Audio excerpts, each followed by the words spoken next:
اور میں اپنی اسٹیبلشمنٹ کو آج پھر سے کہتا ہوں، نظر ثانی کرے، ملک تباہی کی طرف جا رہا ہے، اور جب یہ تباہی جس طرف جا رہا ہے اور IMF کی اگلی کنڈیشنز آئیں گی،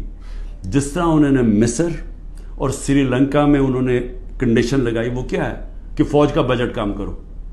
دونوں جگہ انہوں نے کہا، تو یہ تو ہم ادھر جا رہے ہیں کہ ہم اپنی سیکیورٹی اینڈ میں کمپرومائز کریں گے، اور ایک دفعہ سیکیورٹی کمپرومائز ہوگی اس ملک کی تو ہمارے جو دشمن بیٹھے ہیں وہ ملک توڑنے کے لیے تیار ہیں۔ تو میں اس لیے آپ کو کہہ رہا ہوں، مجھے کوئی ریلیف نہیں چاہیے، مجھے کوئی آپ کی مدد نہیں چاہیے، میں کوئی مجھے یہ سمجھے کہ یہ جو سارا کچھ ہو رہا ہے انتقامی کارروائی، مجھے چھوڑے میری بہنیں باہر جانے کے لیے نہیں تیار، وہ تو عورتوں کے اوپر تو کبھی اس ملک میں ایسے نہیں ہوا، لیکن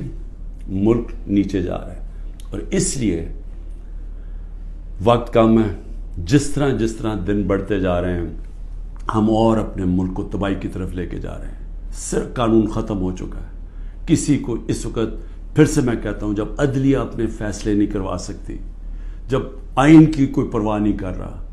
جب پولیس کھلے عام گھروں میں گھس کے لوگوں کے گھر لوٹ رہی ہے اور اٹھا کے لے کے لوگوں کو جا رہی ہے، کلیکٹو پنشمنٹ دے رہی ہے، تو اس ملک میں تو اب باہر کے لوگ کیا سوچ رہے ہوں گے؟ بتائیں نا، بیرون ملک پاکستانی جو آپ کا بڑا اثاثہ ہے وہ کیا سوچ رہا ہوگا؟ وہ کوئی سوچے گا کہ پاکستان میں پیسہ لگانا ہے؟ تو اگر انہوں نے نہیں لگانا تو اور تو اس وقت کوئی ہے نہیں۔ جب تک ہم ملک کی ایکسپورٹس نہیں بڑھاتے، وہ تو ٹائم لگے گا کہ ہم